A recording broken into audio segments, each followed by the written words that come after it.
This is Let's Make Waves podcast. I'm your host, Rana Al-Basri Marwad, and I believe that we're all here to make waves. I created this podcast to help you build your brand by sharing with you tools, resources, and strategies to gain professional authority for better business opportunities. If you want to get unstuck, you've come to the right place. Let's get started. Hi, everyone. Welcome to another episode of Let's Make Waves podcast with me, Rana Al-Basri Marwad. And in this week's episode, I would like to talk to you about the topic of credibility and trust and how does that build or creates influence. So I'll give you a story. Back many years ago, in the beginning of my career in communications and PR, I was working with senior leadership, with public figures, and at the time, we did not use the term personal brand. So what we really focused on at the time was basically building the credibility and the trust of the personality. So fast forward, and while the media landscape has evolved dramatically from that time to now, one truth still remains constant. And that is credibility and trust that comes with thought leadership is the one that creates influence. And influence is one of the main pillars of having a strong personal brand. So we didn't use the same jargon per se, but it had the same principles. So today we understand that thought leadership is the new currency in our information saturated space. It's not just about being visible online anymore. It's about being consistent in sharing valuable insights and speaking on issues that impact the industry. So I would like to use this time to break down the key aspects of thought leadership and how it can transform your brand, your personal brand, as a senior leader, as a founder, or as a CEO. So first, we need to understand thought leadership. And let's start by saying that thought leadership refers to the position of being an expert in a specific industry or a specific niche. It means that this person, this individual, is considered as an authority figure and an innovative thinker who has a deep understanding of the industry. So thought leaders share their knowledge and expertise by sharing their point of view, their unique perspective, be it on social media, through videos, through masterclasses, public speaking engagements, publishing a book, and through different means. The point is that they inspire and influence their audience with their unique point of view of the industry, and they also provide valuable insights on current or emerging trends that are happening within their community or within their industry. So basically, you are leading the thinking and shaping of the opinions of your industry towards a particular direction or a particular type of thought. All right? So now that we have a picture of what the word thought leadership is and what does it mean to build thought leadership, this role of having thought leadership is very much prominent in the brand development. So as an entrepreneur, senior leader, or business owner, building your reputation as a thought leader is very crucial to establish the credibility, to foster the trust, and to build the strong relationships that you want to build within your network, within your industry, and with the audience. It could be your customers, stakeholders, whoever they are. So the ambitious goal of your business and what you have in mind to go towards that, using your thought leadership is a way to guide your journey to inspire the people around you while building your company, while creating the products or the services that you're trying to create, and while putting yourself as a person of not influence, but more of a person who has a perspective that could be different in this area. Now, a positive step about thought leadership is that it has a great impact on the way your customers will see you, or the way your peers, if you're in a company, will see you, or if you're a senior leader, the way your employees within the company, or your customers, or your any kind of stakeholders will see you. And that's the impact of thought leadership when it comes to perception and on the brand reputation. Okay, so let's put it practically. Let's talk about some strategies for becoming a thought leader.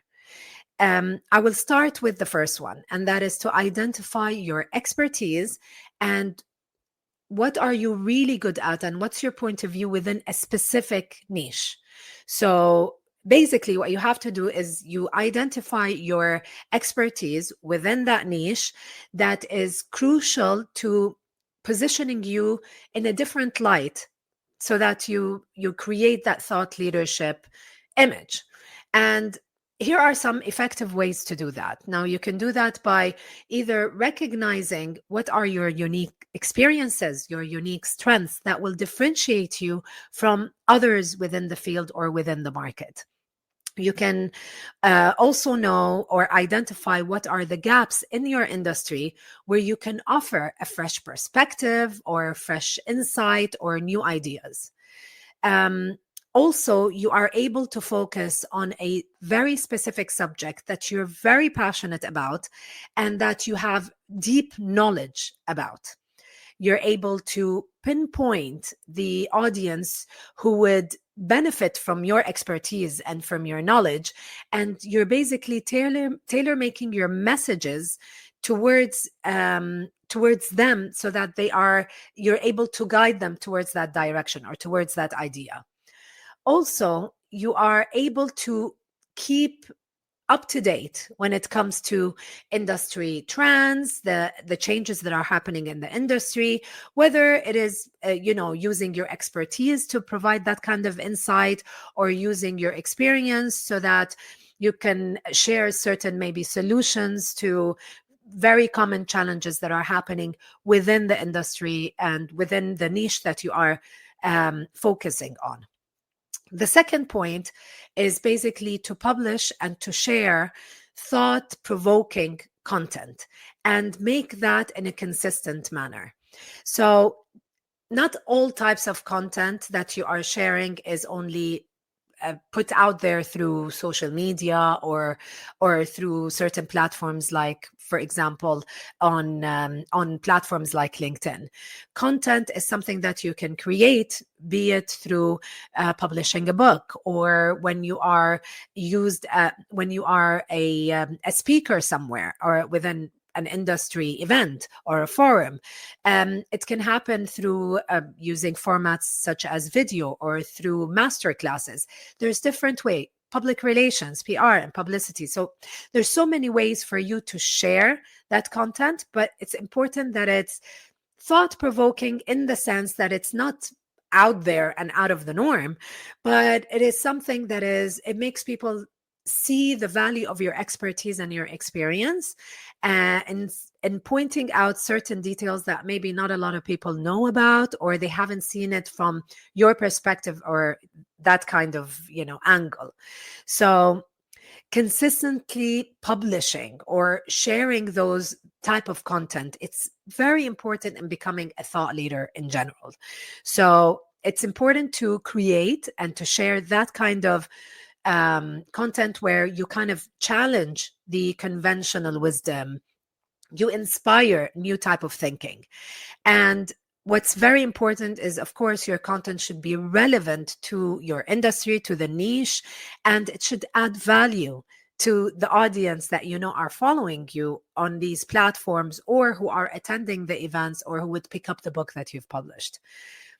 Other than that, the consistency factor is the one that builds the reputation, because it's the consistency of showing up or being out there that helps in building that reputation that positions you in this thought leadership perspective. So it could include anything, as I mentioned before, consistently in sharing content on platforms such as LinkedIn, maybe interviews. So there's the video format or podcast format. You can share your insights and your ideas through written form. So it doesn't always have to be in front of the camera. It could be on written form. It could be voice format. But as long as that there is that kind of cadence where you can establish the credibility and you can position yourself in that authoritative, trusted, industry knowing position. Okay, so that would be for the creation of the content and being out there, plus the consistency factor. The third point would be to engage with your audience. So it's not a monologue. There has to be some kind of back and forth connection with your audience on the different platforms or the different ways of connecting with them. As I've said, it could be in public speaking on a forum. But the important thing is to know that when you're engaging with your audience and you're responding to their feedback, or you're responding to certain comments, if you decide to publish something on LinkedIn, as we said, this kind of interaction is a great way not only to build an engagement of response, but it's a great way to build trust. So having that mentality of fostering online engagement, being active online, responding to comments, engaging in the debates and the messages, will make you become a person who is approachable, but also invaluable to your audience. When you're attending industry events, the network of the people that you might meet within their peers, industry leaders, exchanging of ideas, all of that builds in your image as a thought leader because you're showcasing your knowledge. So these kind of connections, they can lead to content sharing opportunities, speaking gig opportunities, any kind of opportunities where you are able to expand your reach beyond just the platforms that you own, such as your profile on LinkedIn, for example. It's also important in these kind of engagements, you will be able to get to understand the challenges from the point of view of the other. So this is a great way where you can kind of collect really valuable insight about your audience. What kind of questions do they ask? This will help you in actually having ton of ideas, like suggestive ideas of topics that you can address, or angles of this niche that you are focusing on, angles where you can address in different platforms or through different types of content.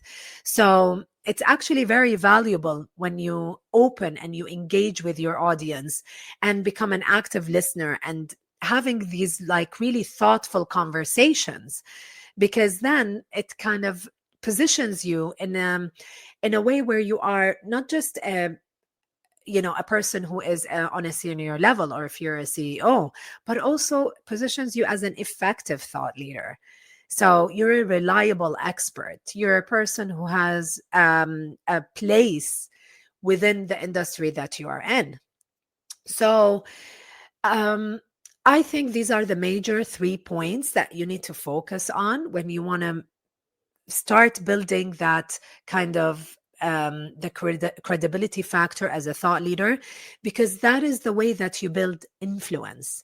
And I'm saying that because a lot of senior people usually shy away from being active in terms of sharing their point of view or sharing their perspective or even sharing their experiences about anything within the industry, because there's so much relation that has been built that if I do that, then I am positioning myself as an influencer.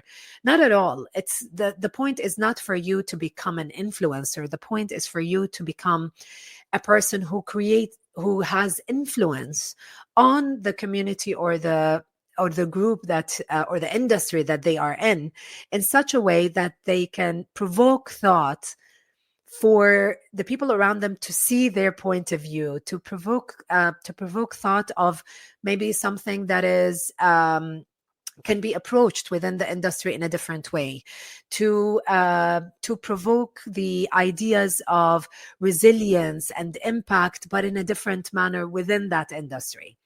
And with this, it brings us to the end of this week's podcast. As always, thank you so much for joining me today. If you have found this episode insightful, please share it with your friend or with someone who might need to listen or to hear about this topic. I hope you did not forget to subscribe to the podcast. I would really appreciate it if you can take the time to leave a review, because that helps a lot in the podcast reaching more people. Till next week, please don't forget to keep making waves. Bye.